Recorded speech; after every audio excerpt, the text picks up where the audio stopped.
வணக்கம் நண்பர்களே. கொஞ்சம் மனசு விட்டு பேச வேண்டிய ஒரு சூழ்நிலையில் இப்போ இருக்கோம்.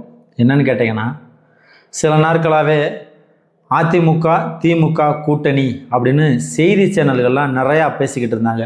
அதெல்லாம் பார்க்குற போது தொண்டர்களுடைய மனநிலை எப்படி இருக்குங்கிறத யோசித்து பார்த்தாங்களா இல்லையா அப்படிங்கிறது தெரியலை.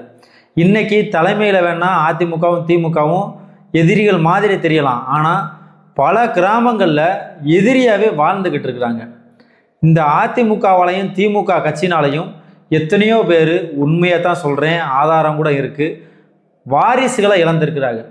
மிகப்பெரிய சண்டை காலங்காலமாக தொடர்ந்துக்கிட்டு இருக்கு. இப்படி ஒரு சண்டையை கீழே அடிமட்ட தொண்டர்களும் ஆதரவாளர்களும் பண்ணிக்கிட்டு இருக்க ஒரு சூழ்நிலையில் இந்த செய்தி சேனல் எல்லாமே அதிமுக திமுக கூட்டணி அமைச்சு அதிமுகவுடைய தலைமையில் ஆட்சி நடக்க போகுது அப்படின்னு சொல்லும்போது மக்களுடைய மனநிலையை கேட்குற போது அவங்களுடைய வேதனை இருக்கே அப்பப்பா, அந்த வேதனைக்கு அளவே இல்லை. ஸோ இந்த ஒரு சூழ்நிலையில் தாவேகா தலைவர் விஜய் அவர்களுக்கு திமுக தலைவர் மு.க. ஸ்டாலின் அவர்கள் ஒரு கிரீன் சிக்னல் கொடுத்துருக்கிறார்.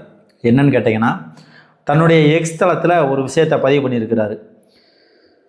சில விஷயங்களை முன்னாடி சொல்லியிருக்கிறாரு. சொல்லிட்டு முக்கியமாக நம்ம கவனிக்கிறது என்னென்னா, மாநிலத்தின் நலனை முன்னெடுத்து செல்வதற்கும் புதிய அரசு அமைய வேண்டியது காலத்தின் கட்டாயம் மட்டுமல்ல, ஜனநாயகத்தின் மிக முக்கியமான பணி.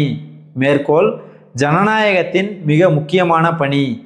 இந்த சூழலில் அரசு அமைவதில் தாமதம் ஏற்படுவதை தவிர்க்கும் பொருட்டு அரசியல் சட்டப்படி புதிய ஆட்சி அமைவதற்குரிய நடவடிக்கைகளை மாண்புமிகு ஆளுநர் அவர்கள் உடனடியாக எடுத்துட வேண்டும் என திராவிட முன்னேற்ற கழகத்தின் சார்பில் கேட்டுக்கொள்கிறேன் என்று திமுக தலைவர் ஸ்டாலின் அவர்கள் தெரியப்படுத்தியிருக்கிறார்.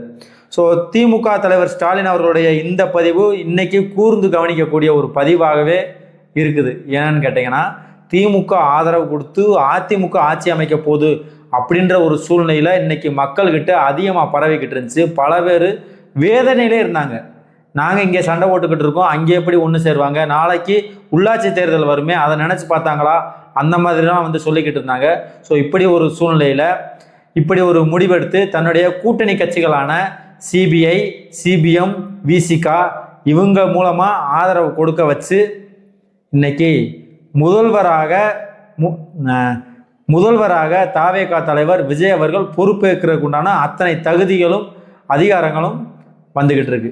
ஸோ இந்த நிலைக்கு காரணம் திமுக தலைவர் ஸ்டாலின் அவர்கள் தான் நம்ம அடித்து சொல்லலாம்.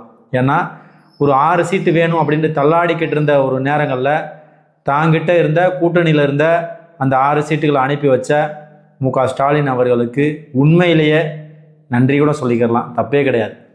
இதுதான் உண்மை. அவங்களுடைய கூட்டணி கட்சி இவரை கேட்காமலாம் வந்தது கிடையாது. சிபிஐலாம் ஏற்கனவே சொல்லியிருந்தாங்க. அதே மாதிரி விசிக தலைவர் திருமாவளவன் அவர்களும் ஸ்டாலின் அவர்களோட போய் பேசினார், வச்சார், எல்லாமே செஞ்சார். ஸ்டாலின் அவர்கள் சொன்னதுனால தான் விஜய் அவர்கள் பொறுப்பேற்க போகிறார். இது மறுக்க முடியாத உண்மை. உங்களுடைய கருத்துக்களை மறக்காமல் கமெண்ட் பண்ணுங்கள்.